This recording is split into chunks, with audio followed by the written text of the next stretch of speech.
Hello! We are Tara and Jill from livingonadime.com, the authors of the Day on a Dime cookbook and Mom's Penny Pinching Mama. You can get them both in the description below. This tells how Mom cooked while raising 2 teenagers on $500 a month. This is the recipes and tips she used to keep her grocery bill. It was like $30 a month.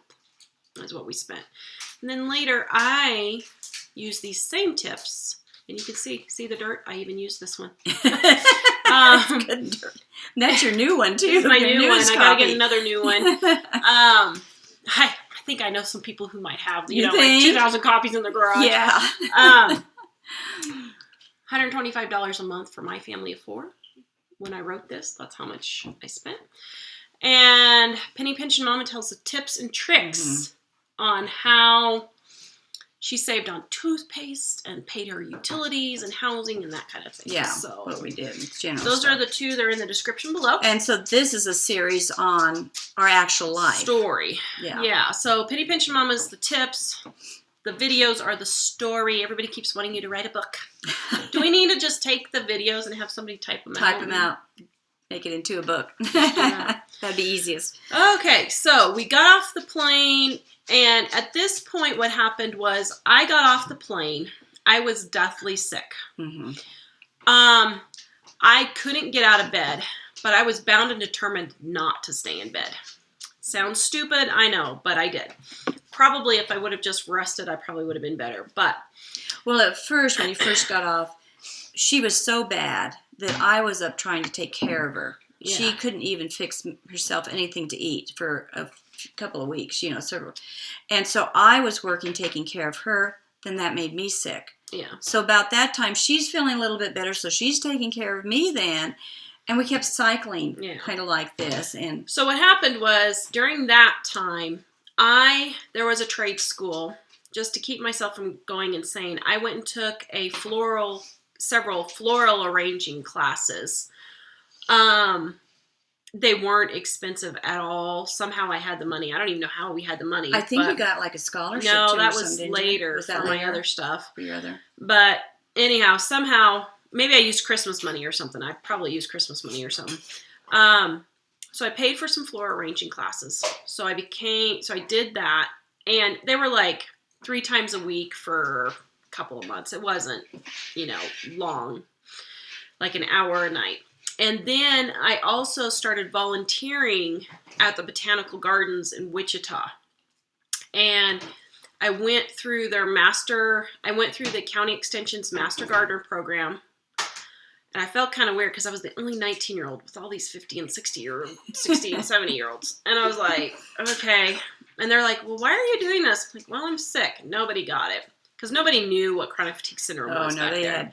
We didn't even have a name for it. Well, we had a name for it at that point, but nobody knew anything about it. No. And so I volunteered when I could, and I did the floral arranging classes.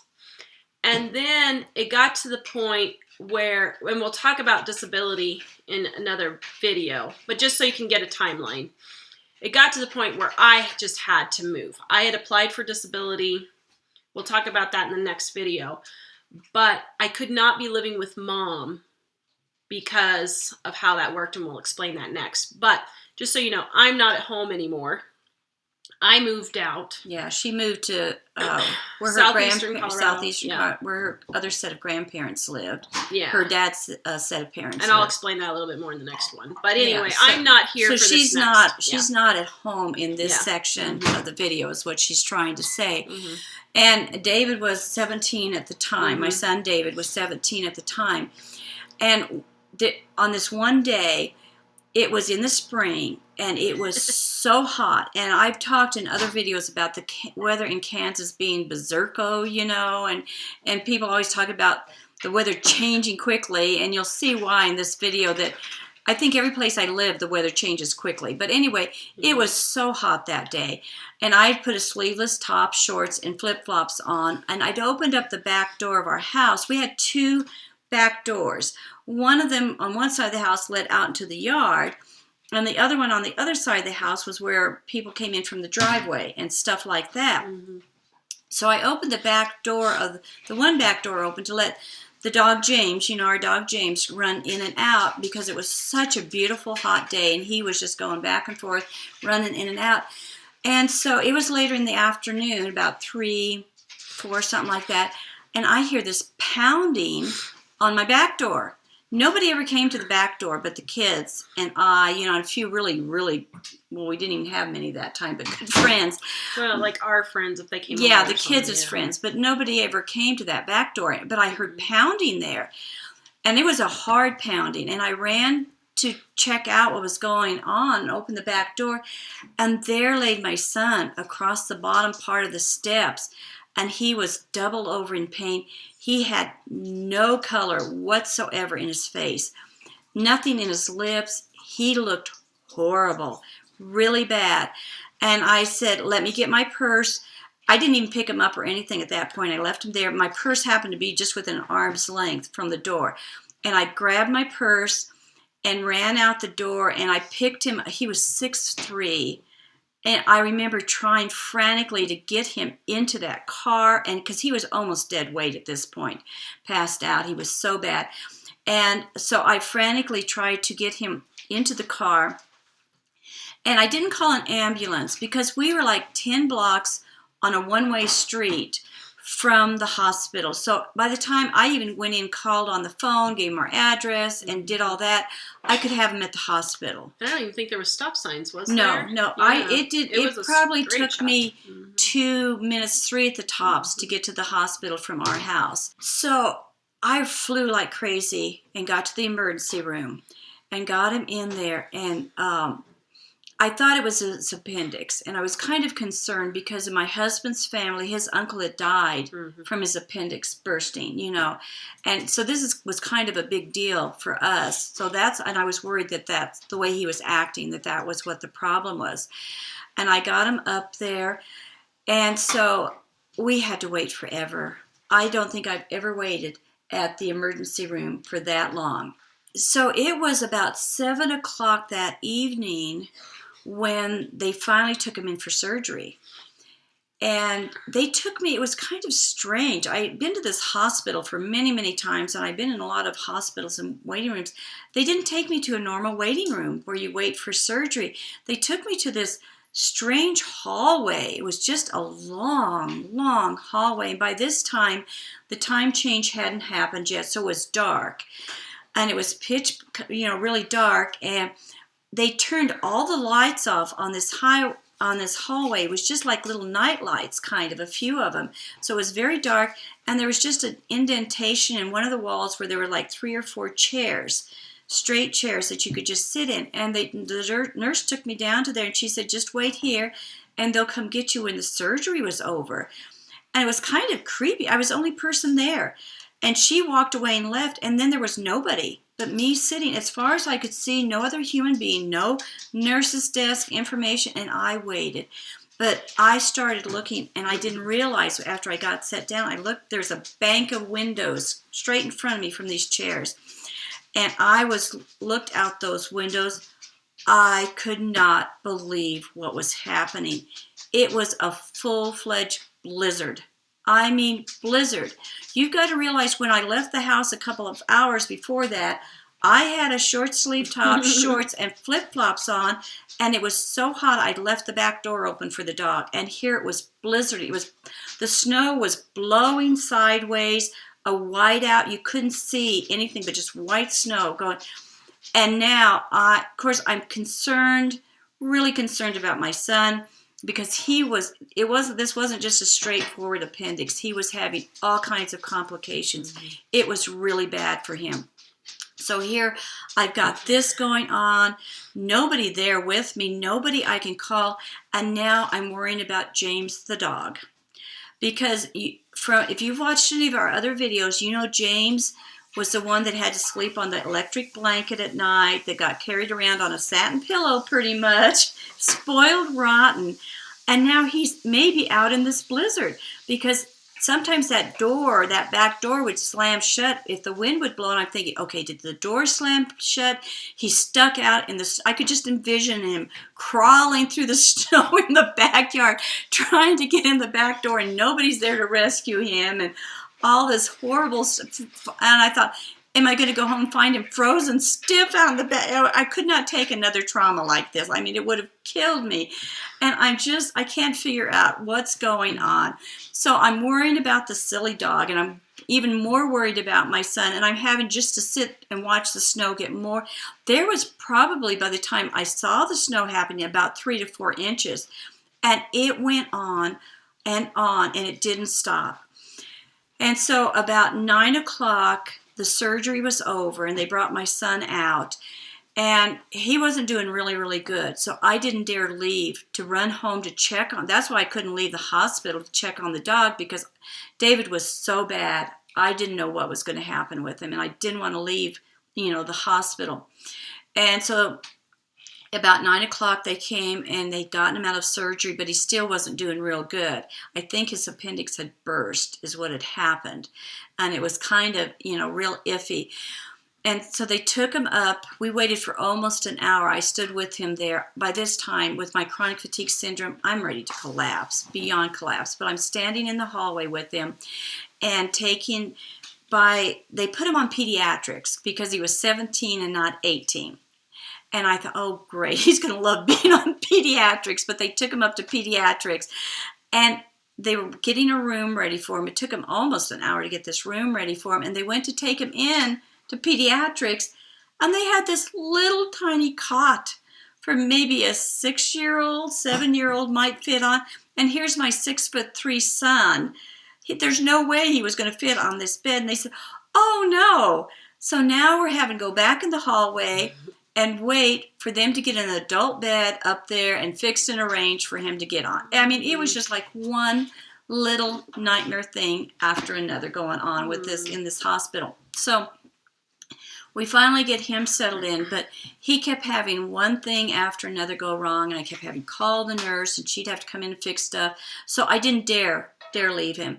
And it was storming so bad still. So I had no neighbor. I had no one to call to go check and shut the door. Nobody. There was absolutely not one person to call.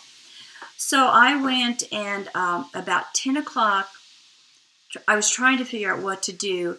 And my son's friend came up to the hospital. Now, I don't know how he found out he was even in the hospital, because I called nobody to let them know except my parents, and they weren't at home. So I didn't even have my parents to comfort me at that point, because they weren't even home when I called them. And you didn't have cell phones back those days and stuff like that. And I didn't have anybody's telephone number, even if, I did have somebody, I didn't have a phone number. But this friend came up, and he said, we think, so tell him how David got I think home. what happened was, my son had 2 other friends, and they had hung around since elementary school with each other. The one friend, I think, had dumped him off, literally. Good job, Frank. Yeah, dumped him off in the driveway or something, and then just took off. Probably David said, oh, I'll be fine, and Frank took off, And he's the one that brought him to the home when he was so sick. So I'm thinking Frank had told the other friend that he was in the hospital or really sick or something, and the other friend had finally figured out David was up there in the hospital. They were so flaky. It's just like, they were teenage boys, and they had like zero brain power and common sense things, I think, at that time. No offense, Frank. Yeah, no offense, guys. No offense. It's just a practical given thing. And so the friend I think the other friend had told the one friend, and he came up to see, and I got to give him credit. He at least bothered to come up and check on David, Yeah, to Frank's defense, he is a productive member of society. Yeah, he is. He is. He really is. He turned out to be great. So, but anyway, so when he left, it was really sweet of him, because his other friend said, can I do anything for you? And I thought, can you go check on James? And explained about the door being open. He said, oh, sure, I'll do it. But at their age, I could just envision him going out, getting in the car, driving off, and thinking of something else he needed to do and taking off and totally forget about James. That type of thing. So I didn't have any assurance that this was going to actually happen. So I'm awake all night, taking care of my son, dealing with him, watching him, and then worrying about James and going back and forth, trying to figure out what to do. So finally, early in that morning, the nurse came in, and she gave him a shot of stuff, to knock him out really good. He probably wishes he would have been knocked off. I imagine he did. But anyway, to put him out, give him pain relief, whatever you want to call it. And she said, you go home for a little bit. He's not going to know anything's happening. He won't even probably be moving. And so I said, all right. So I'd run home, and I only took 20 minutes was all to do all of this in. So because I ran out the door of the hospital, you should have seen it. It must have been at least 6 to 8 inches of snow. It was about this deep. I'm in flip-flops and shorts and a sleeveless top. My daughter's on the other side of the screen. You see why we tell you take a coat? And I went and had to wade through this snow. Well, what happened? Normally they have an emergency parking right there by the emergency room in the hospital. But the day before, for some weird reason, and I had to park 2 blocks away, hike through this snow. I thought I was going to have to go to the hospital for frostbite. My feet hurt so bad. Mm-hmm. And, of course, in Kansas, the car doesn't warm up instantly. It was so bitter cold that by the time, it hadn't even warmed up by the time the 3-4 minutes that it took me to get home, So I was so cold. And then I'm prepared to find James frozen and dead. I just knew he was. I just was bracing myself. Not very well either. I wasn't bracing myself. And I walked into the door. And my son's friend had done it. He'd gotten James in the house and the door shut. I have to give him credit. I couldn't believe. And here's James sleeping on the bed, opening one eye like, what are you going crazy about? I was hugging on him, kissing on him, saying, oh, I'm so glad you're alive, type of thing. And he's looking at me like, have you gone crazy, lady? Type of thing. But I changed my clothes, got my snow boots out, all within about 5 minutes or less, and headed back up to the hospital right away. It was so wonderful because when I got up to the hospital, we had the nicest doctor. He came in, and he was all cheery, and the surgeon was, and he said, you know what, young man? From the looks of this, I think you only need to have to be here 1 day or maybe 2, and then we can send you home. Normally, people want to go home from the hospital right away. I had this look of horror on my face. I think the doctor thought I was going to slide off the chair and pass out at his feet.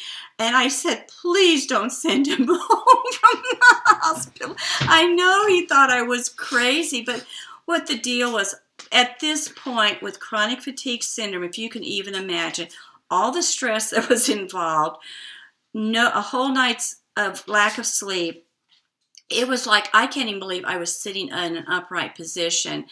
And I explained to him, I said, I have chronic fatigue syndrome. And I said, I have not one person to help me when I get home. And he is so large, so tall and big. I don't know if I can help him to the bathroom. I'd have to do all these meals for him that I was too weak to do. I was going to probably go home and have to go to bed, and there would be nobody to take care of us. And the doctor took one look at me, like I said, and he said, you know what? Now that I think about it, he's not looking real good. So I think he needs to stay in the hospital at least for a week. I just really think I just think he's too sick to go home yet. So at least a week in the hospital. I wanted to kiss that doctor's feet. I was so grateful because we were on pediatrics, and this was the best pediatric ward I'd ever been in. Those nurses waited not only on, and you deserve crowns in heaven, you nurses. You don't know what you do for these moms and dads. Because they would bring meals, trays into me. They told me there's a snack bar right here. You take whatever you want. It doesn't cost the families anything. I mean, ice cream and cookies and muffins and chips and everything, coffee, tea, milkshakes for the kids and pop. She said, you get whatever you want whenever you need it. And then they would 3 times a day would bring me trays in. And they made a bed for me to lay on, with him during the day and at night to sleep there. I mean, it was like, I felt like I had gone to a special care home where they were taking care of me. I would not have survived. I can honestly say that was one thing I would not have survived if I hadn't had those sweet nurses doing this for me and bringing me those meals. I couldn't, first of all, I didn't have the money to go down to the cafeteria and pay for that, let alone the strength and energy to walk all the way to the cafeteria for every meal. And I just literally stayed there almost the whole week. I'd run home long enough to take care of James and then run right back up to the hospital. So it was God blessed me in that. It was just really wonderful. And you volunteered up there, and they were the hospital. Yeah. So she knew it, and they were good, weren't they? They were really good about that. So yeah, and we are going to get questions how Mom paid for this. My brother and I were on Medicaid for a couple of years in Kansas. Any family, it doesn't matter what your circumstances, if you have children under the age of 18, you get help with medical. So we were able to get that. Yeah. And do that. Is what. All right. So we will come back and talk about something. Oh, yeah. Yeah. We'll talk about me moving out. Okay. So Dining on a Dime cookbook, 1,200 recipes and tips to save money on your grocery bill. Penny Pension Mama, 500 ways she's lived on $500 a month is what it's titled. And it is all in the description below. Please visit us at livingonadime.com and we'll be back. Bye-bye.